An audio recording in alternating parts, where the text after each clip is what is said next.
There are those who say that you can't put a price on Disney magic. But what happens when a $100 price tag turns into $1,000 price tags that follow you every single year? Well, we're going to take a look at and learn the truth about Disney's most successful money-making scheme, Disney Vacation Club, here on DFD Guide.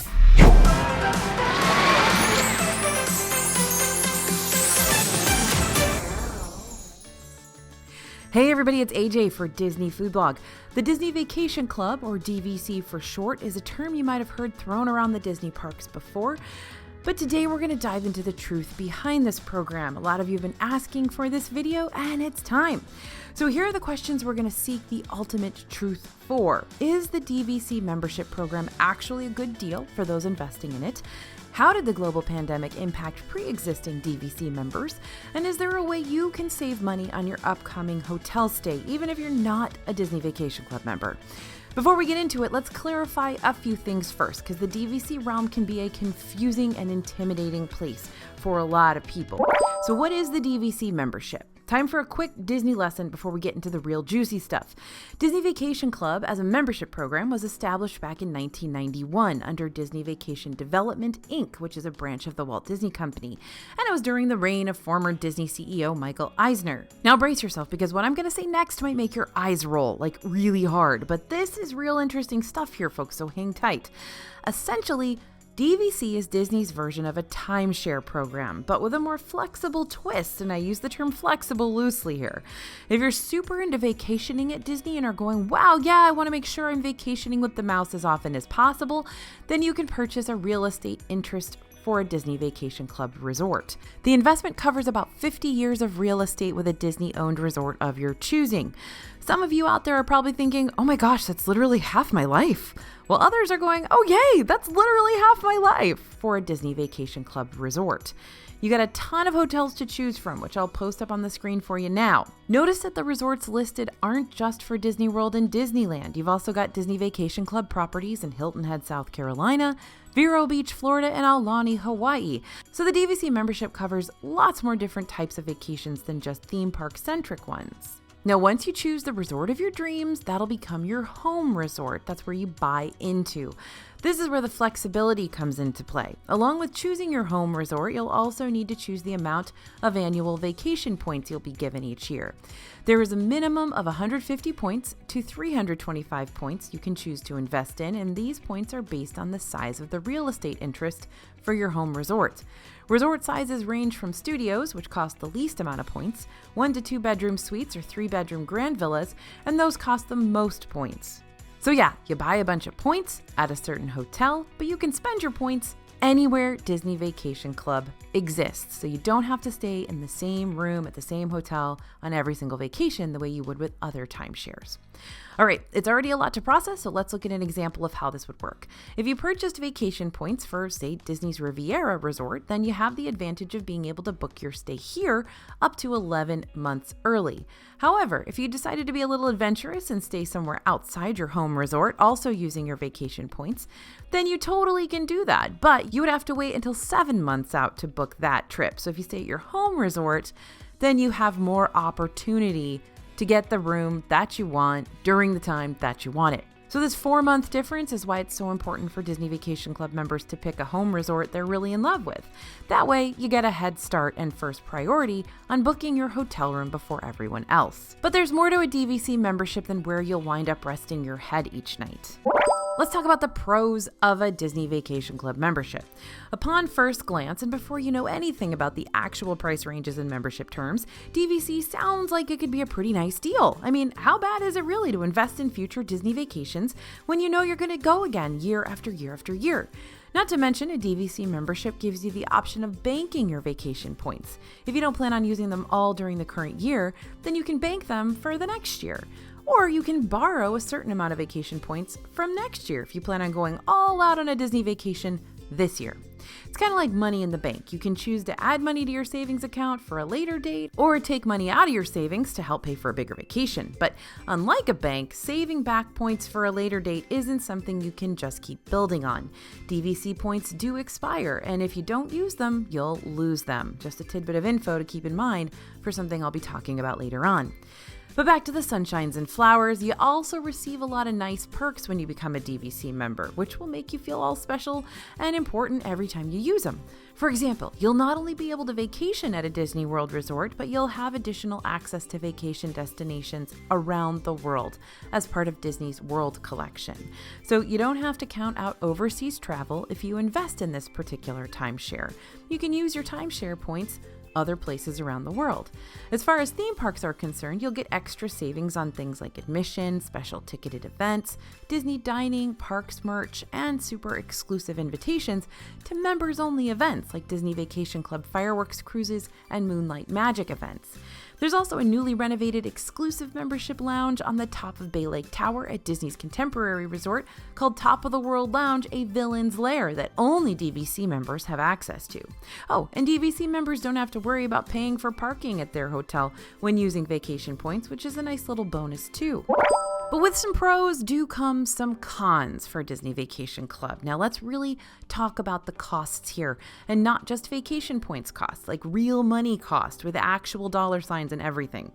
If you go to the Disney Vacation Club website, you'll be able to check out the pricing breakdown for this investment. Since I used Disney's Riviera Resort as an example earlier, we're going to stick with it for this next illustration. If I were to get DVC real estate for the minimum amount of vacation points here, which is 150 points, and if each point for this hotel currently costs around $207, which it totally does, then I'm looking at a grand total of $31,050 for 150 points at Disney's Riviera Resort. Now that's a lot of money. That's 31 grand, and that's not the end of it. Now, you don't have to purchase that DVC membership all at once. You can choose to finance it for over $420 per month if you choose to get a 10-year loan with a 10% down payment. However, if you don't pay cash up front for your DVC and use the finance option instead, then surprise, you're going to have quite the interest rate to pay each month, which range from around 10% to 18%. Keep in mind, this is still one of the cheaper DVC options you can choose at the Riviera. If you were to get the maximum of 325 Vacation Club points, along with my Riviera DVC membership, you're looking at a one-time payment of around $67,275, or a monthly payment that pushes way over the $800 mark. And here's a not-so-fun fact for you, that price still doesn't cover everything. On top of purchasing real estate here, you'll also have to consider closing costs, which start at $629, and those annual maintenance dues that start at $88 per month. Depending on when you buy into your DVC membership, that's going to determine how long your membership will last. If you were to purchase a DVC membership for Disney's Riviera Resort today, then your membership wouldn't expire until 2070. But again, numbers and years and price jibber-jabber all varies, so you'll definitely have to do a lot of this research on your own time, unless you want me to put you to sleep with all the cost talk. In short, this membership is expensive and loops you into the Disney bubble for about a 50-year long haul. And you gotta be super patient if you want to start seeing any sort of DVC savings. In the fine print of the online price quotes for the DVC resort, you'll notice that Disney states savings begin 6 to 11 years after purchase. But even that time frame isn't guaranteed, considering prices, rates, dues, and other terms may change in ways that could adversely affect the savings, quote unquote. And that leads me to my next question. Is it worth it? $1 million question, right? Lots of people who own DVC do so because they love Disney, plain and simple. And here's the big kicker. A DVC membership means investing years and years of money into a property you're never gonna own. Sure, you're gonna have a vacation destination that can eventually save you and your family's family a lot of money for generations of Disney vacations. But that's never gonna become actual tangible property that you own. Each time you stay at your home resort, your home changes. You'll be in a different room every time, no place to settle in for any long-term stays. It'll always be a place you're going to have to share with lots of other DVC members and DVC renters. So, is a DVC membership worth the investment over, say, just buying a full-on house that's near Disney property? Of course, DVC is obviously cheaper than a mortgage payment, maybe, depends on how many points you get, but when you invest in DVC real estate, your return is like a week of vacation every year. which doesn't even include the fact that you still have to pay for park tickets and food and travel costs. So this all goes back to the idea of opportunity cost. What are you sacrificing really when you choose a DVC membership over actual property? Does it make sense to put money into DVC contracts when after the contract expires, you'll have nothing to show for it, aside from years and years of nice vacation memories, which those could be priceless for you?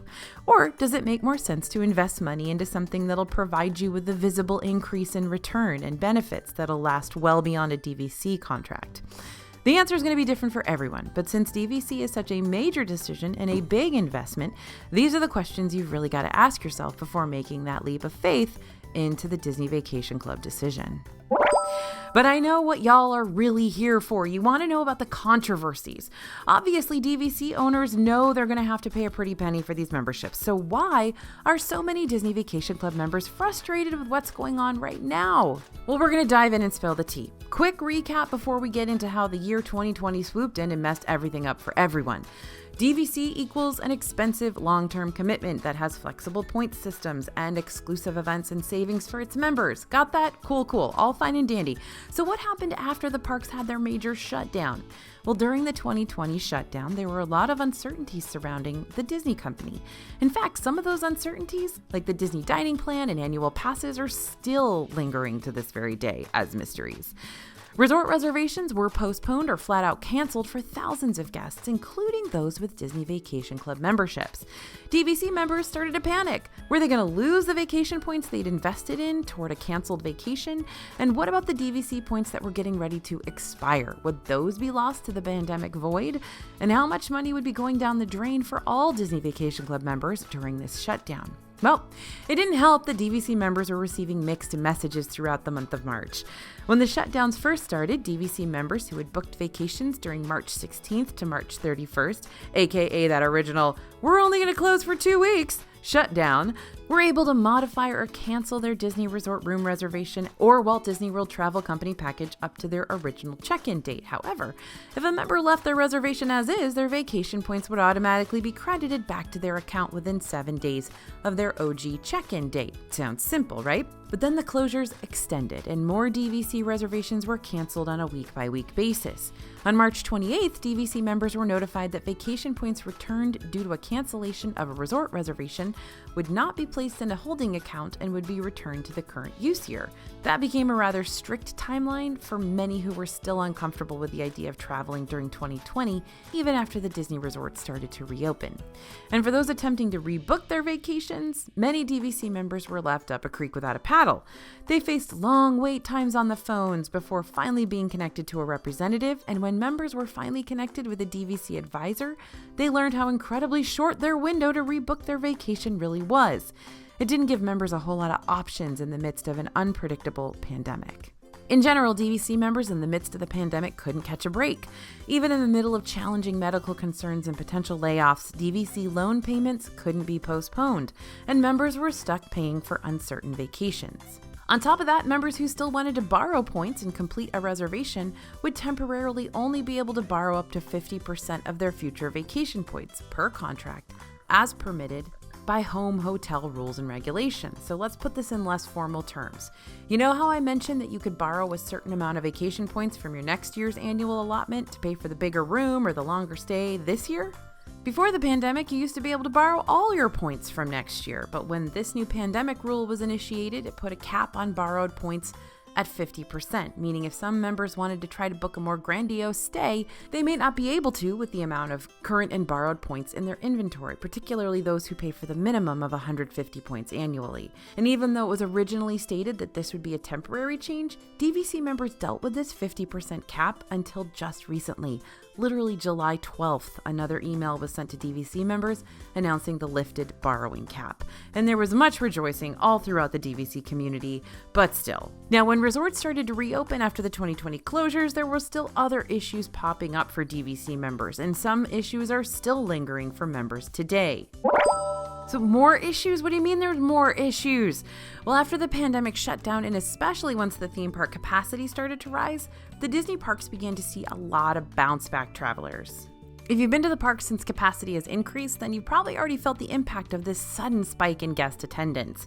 Guests who had had their trips canceled or postponed in 2020, or people who just flat out didn't want to take a vacation during the 2020 year, started flooding back to the parks in droves. Resorts booked up quick, dining reservations booked up quick, park pass reservations booked up quick. Everything needed to be planned months and months out, and even then you still weren't guaranteed the hotel room of your dreams. The same issues were happening and have still been happening for Disney Vacation Club members. Sure, the ability to book your DVC home resort 11 months out is still wildly helpful, but it boxes you into sticking with your home resort instead of branching out to try something new. And that's because many of the other DVC resorts will more than likely be booked up full months in advance. I'm not saying all, but a lot, unless you're planning to stay at, say, Disney's Old Key West or Saratoga Springs, which sometimes have studios and multi-bedroom suites still available a month or so out. And let's be honest, a lot of people do buy their points at less expensive home resorts and plan to use them at more expensive hotels. But if those rooms aren't available, you can't stay there. Now stick with me for this next part because it's really not talked about much, but it's still important info to keep in mind. And yes, all you non-DVC members, I've still got some resort savings tips in store for you too, so stay tuned.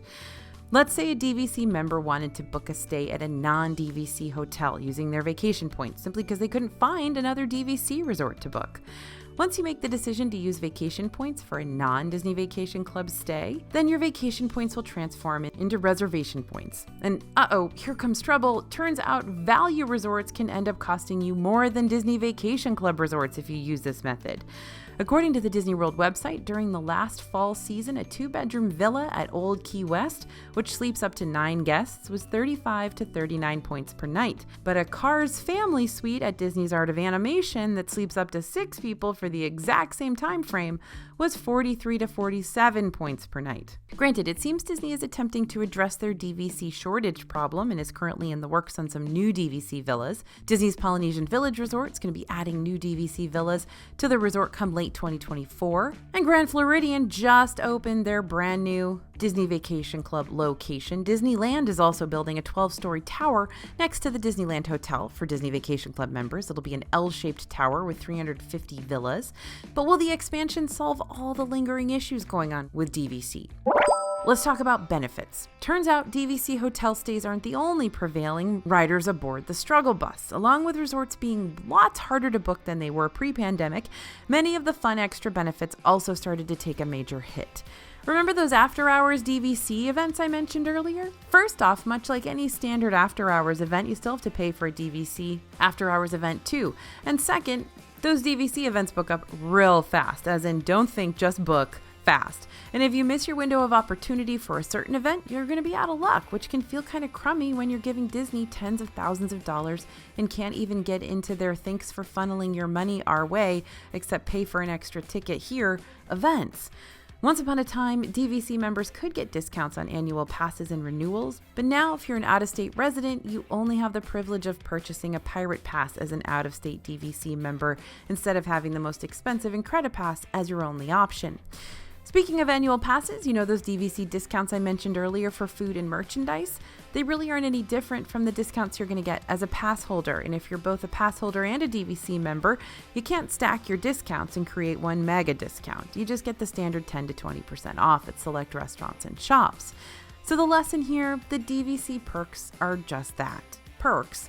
You don't buy a full-on DVC membership just for those discounts and special events. You buy a DVC membership because you want access to really nice Disney hotels whenever you want. Because DVC resorts are supposed to be lots more luxurious than your standard Disney hotel room with the in-room laundry and more space and a kitchen, etc. for a lot of those villas.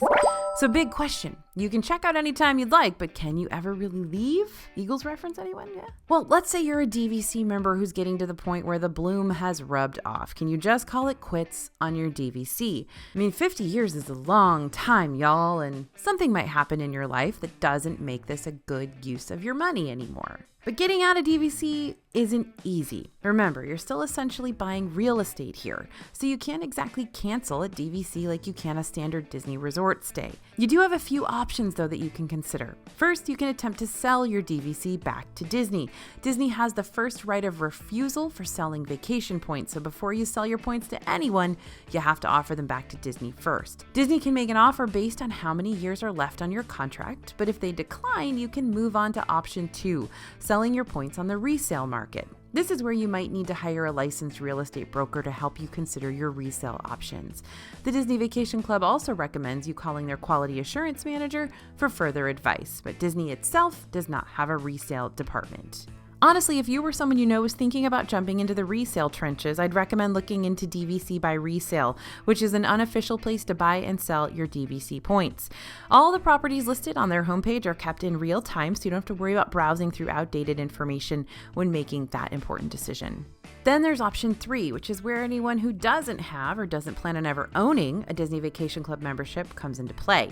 If you aren't planning on using your annual vacation points before they expire, for whatever reason that may be, you can always look into selling your DVC vacation points through a third-party rental agency. Now, this doesn't mean you're selling your whole investment into DVC, you're just renting your points to someone, basically. Now, we did a full video on DVC rental agencies last year that goes into the full detail on how these services work, but in a nutshell, DVC rental companies work as a middleman between DVC rental owners and onlooking renters. There are several pros and cons to this, which you can check out in our DFB video, but generally speaking, this can be a win-win for both parties. The renter will typically pay less for a deluxe stay than they would going directly through the Disney website, and the rentee will earn some of their money back. With all the expenses and all the complicated lingo and all the booked up reservation headaches, why are guests still investing in Disney Vacation Club memberships? Well, I said this in passing earlier, but let's emphasize it a bit more here. DVC members are aware that this is going to be an expensive endeavor. Disney doesn't hide it. They don't want members who aren't going to be able to fulfill guaranteed payments year after year after year.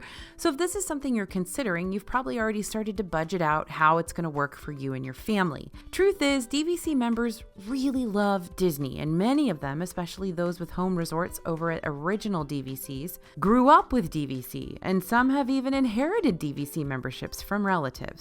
Disney Vacation Club members plan on going to Disney a lot. They plan on escaping to their home resort a lot. And if they plan on vacationing elsewhere, they'll probably still go through their Disney Vacation Club points to make it happen.